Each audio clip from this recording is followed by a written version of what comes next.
आणखी एक पॉमेरियनचं पिल्लू चाललंय नवीन घरी. जय श्रीराम मित्रांनो, मी आहे ऋषी आव्हाड. तर सकाळी आपल्यावर इंस्टाग्रामवरनं शोधत शोधत वाईजापूरकर आले होते. त्यांना घ्यायचं होतं जर्मन शेपर्ड लॉंग कोटमध्ये. त्यांनी आपलं केनलच्या सगळ्या डॉग्सची माहिती घेतली आहे. त्यानंतर त्यांनी केलं एक जर्मन शेपर्ड चूज.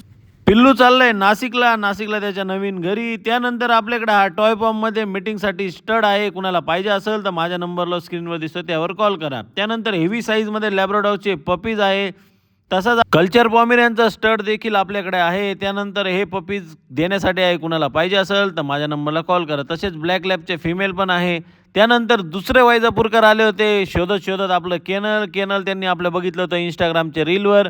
त्यांचं म्हणणं होतं की तुमचे पपीजचे क्वालिटी चांगले असतात, त्यामुळे ते पॉमेरियनमध्ये कन्फ्युजन होते ब्लॅक घ्यायचा की व्हाईट घ्यायचा. तसंच मॅक्स आलाय पिंजऱ्याच्या बाहेर त्यांना भेटायला. हा मॅक्स आहे 8 महिन्याचा. कुणाला पाहिजे असेल तर माझ्या नंबरला कॉल करा.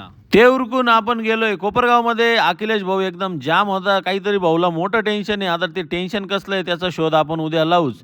तर मिश्की चालली आहे तिच्या घरी. मिश्की होती आपल्याकडे 6 दिवस हॉस्टेलिंगला. आपल्याकडे हॉस्टेलिंग पण करतो आपण डॉग. तर मिश्की एकदम जाम खुश होती कारण ती चालली आहे तिच्या घरी. आपण ओनरला त्यांच्या घरी करून दिली डिलेव्हरी. तर ओनर एकदम जाम खुश होते मिश्कीला रिटर्न आणल्याबद्दल. त्यानंतर आपण मिश्कीची पूर्णपणे ग्रूमिंग करून दिली आहे.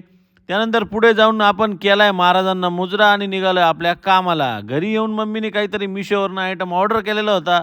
अर्धा तास तर कळतच नव्हता की त्याला जोडायचं कसं. फायनली अर्धा तास डोकं लावून मिशोचा आयटम केला तयार. ही होती मान्य. तयार झाल्यानंतर मला सुद्धा कळलं की ही मान्य होती काहीतरी किरकोळ गोष्टी ठेवण्यासाठी. त्यानंतर घरी येऊन आपण घेतली माफियाची ट्रेनिंग. भेटूया उद्याच्या व्लॉगमध्ये. जय श्रीराम.